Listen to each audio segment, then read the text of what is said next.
A68 Church, happy Thursday. Today is the day where we're going to start looking at Jesus turning toward the cross. And traditionally, this day is we talk about the Lord's Supper, but a big part of this day was also that Jesus spent time praying.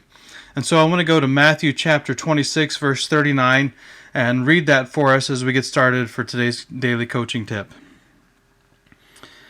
And going a little further, he fell on his face and prayed, saying, "My Father, if it be possible, let this cup pass from me.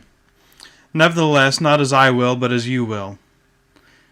And he came to the disciples and found them sleeping, and he said to Peter, "So, could you not watch with me 1 hour?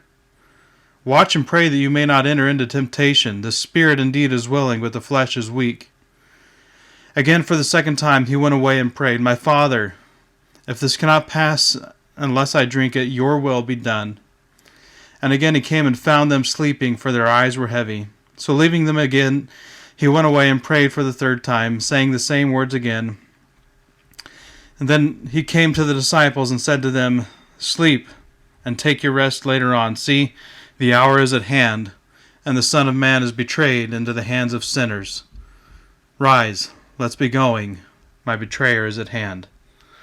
It's kind of a somber turn in the story. It's kind of a point where things start to turn against Jesus' favor. And here he is. He's struggling with the weight of it all. He's struggling under the burden, feeling the strain and the pressure of what he's about to do. He knows what's going to happen. He knows what's coming. He knows what the next 24 to 28 hours are going to hold for him. He knows how it's going to, how painful it's going to be. He knows what he's going to endure. He's going to endure a lot of testing, a lot of trial, a lot of questioning over the night hours, and he's going to wake up and he's going to be beaten. He knows what's coming, and he's struggling under the weight of it all.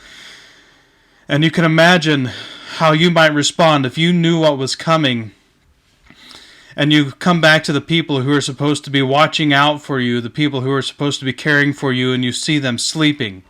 The frustration you might feel that they couldn't even stay awake while you're struggling under the weight of it. You can imagine the burden that he feels, but I want to just focus in a little bit on this idea of Jesus praying, if there's any way that you can take this cup from me, Father, do it. But then he comes back around later at a later time and prays later in the evening, said, "Not my will, but yours be done." And here we have a hearkening back, if you will, a reminiscent phrase to when Jesus taught us to pray. We should pray that God's will would be done on earth as it is in heaven. And here, God's will is going to be done on earth. On earth, we're going to see the fulfillment of God's will, so that salvation could come to those who put their faith in Him.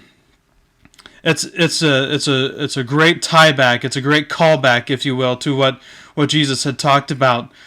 But it's not just a great story part that we see. It's a great reminder to us as His followers that there is a will that God is trying to see done on this planet, and we are the people through which He is going to work. He sent His Son Jesus to die so that He would pay the price for the sins of the people, but He left the fulfillment of the will of bringing people into that kingdom in our hands. And we have a very serious question I think we have to ask ourselves on this Thursday leading up to Easter. We have a very important question, maybe two questions that we need to ask. We need to ask, for one, are we sleeping while Jesus is praying? Are we sleeping while Jesus is preparing to do the work of bringing people? Are we just waiting and letting someone else do the work and hoping that we can kind of join in on the party when everything's done? Are we sleeping and letting someone else carry the weight of the burden? Are we doing our part? Are we keeping watch? Are we praying? Are we doing everything that we can to reach people? And I think that's a very serious question we need to ask and answer for ourselves today. And another question I think we need to ask is about this idea of God's will.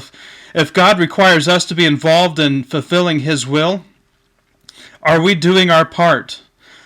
We are instruments for fulfilling God's will here on this planet. We are instruments for fulfilling God's will here on earth. And That means we have a role to play. We have a part to play, and we can't just sit back and wait for someone else to do it. And as much as you may want to pray and you hope God answers your prayer of God, don't let, may this cup pass from me.